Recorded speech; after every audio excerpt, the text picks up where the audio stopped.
भारतीय संविधान का भाग 3, जिसे भारत का मैग्ना कार्टा भी कहा जाता है, मौलिक अधिकारों से संबंधित है, जो अनुच्छेद 12 से 35 तक विस्तृत हैं। इन अधिकारों में समानता, स्वतंत्रता, शोषण के विरुद्ध अधिकार, धर्म, संस्कृति और शिक्षा की स्वतंत्रता और संवैधानिक उपचारों का अधिकार शामिल है। मौलिक अधिकार: समानता का अधिकार, अनुच्छेद 14 से 18 तक। कानून के समक्ष समानता, भेदभाव के विरुद्ध अधिकार, सार्वजनिक रोजगार में अवसर की समानता, अस्पृश्यता का उन्मूलन, उपाधियों का उन्मूलन, स्वतंत्रता का अधिकार, अनुच्छेद 19 से 22 तक। अभिव्यक्ति, सभा, संगठन, आवागमन, निवास और किसी भी व्यवसाय को करने की स्वतंत्रता। कुछ मामलों में गिरफ्तारी और निरोध से सुरक्षा।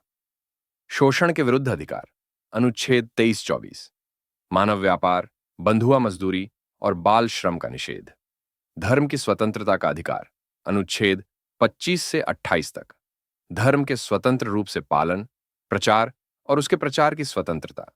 संस्कृति और शिक्षा संबंधी अधिकार, अनुच्छेद 29 से 30। अल्पसंख्यकों के हितों की सुरक्षा और शिक्षा संस्थानों की स्थापना और प्रशासन की स्वतंत्रता। संवैधानिक उपचारों का अधिकार, अनुच्छेद 22। मौलिक अधिकारों को लागू कराने के लिए सर्वोच्च न्यायालय द्वारा रिट जारी करने का अधिकार। मौलिक अधिकारों की विशेषताएं: ये अधिकार संविधान द्वारा गारंटीकृत हैं और इन्हें राज्य द्वारा सीमित नहीं किया जा सकता।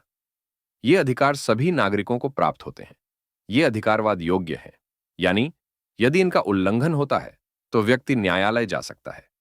ये अधिकार स्थायी नहीं है। संसद संविधान में संशोधन करके इनमें कटौती या कमी कर सकती है। राष्ट्रीय आपातकाल के दौरान अनुच्छेद 20 और 21 को छोड़कर मौलिक अधिकारों को निलंबित किया जा सकता है।